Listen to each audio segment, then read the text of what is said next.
magandang hapon. At nandito ako ngayon sa lugar ni Tatay Romeo para matulungan po natin na mapagawan po ng bahay. Dahil natanggap ko na po ang padala ng sponsor para makapag-umpisa na agad kami gumawa ng bahay. At nandito na ngayon ang karpintero kasama ko. Nandito ngayon si Sir Henry.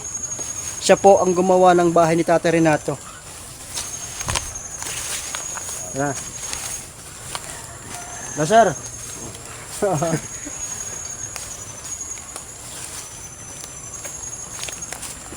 Yung bahay ni tatay na tinitirahan niya, nandoon. Sa area na yun. Bali, nabagsakan po ng mga kawayan. At dito naman yung kulungan ng baboy. Nakikituloy lang siya doon. Sabi nga ni tatay, pag nalaman ng may-ari na doon siya natutulog, papaalisin po siya. At nandito na kami ngayon, ma'am.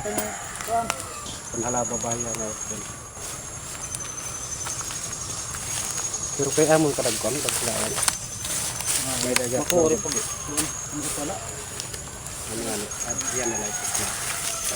Pagkabulo. Kay buwas may dako para tumos di. Tatanong tumos. Mga wala pa man na. Ito ay di maliliwa. Tukuan. Di man ba na dali man dagadali-dali. Ito di ko pulo. Uy, ano? Kapulong kamal naman ako na po.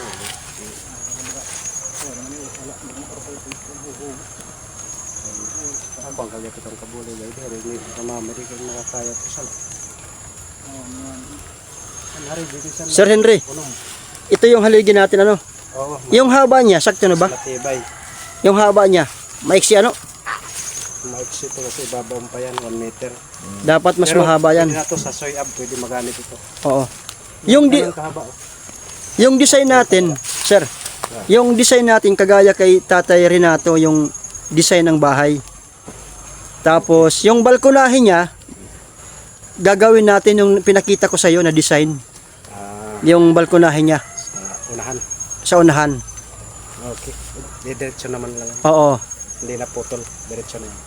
Dito na hagdan. Okay. Kaya yan. Yan lang ang nadagdag doon. Ayawan na lang.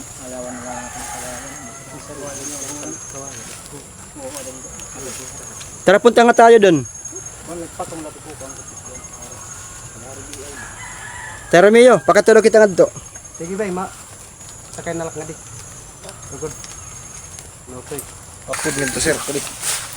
Yan, yan.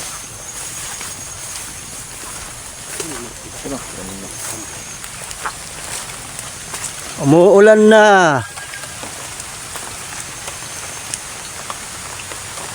Iyon yung bahay ni tatay na nadaganan.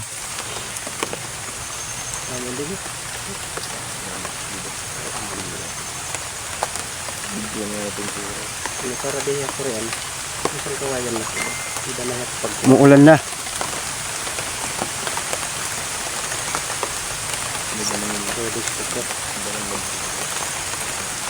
Tay, ada ka tay? Dito tayo tay, maulan.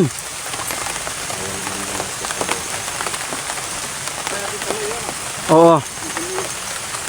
So, bukas, mamimili na ako ng mga materials at hahakutin natin dito papaloob, papasok. Tay. Bukas, mamimili na ako ng mga material. Ha? Sige. Kasi maulan.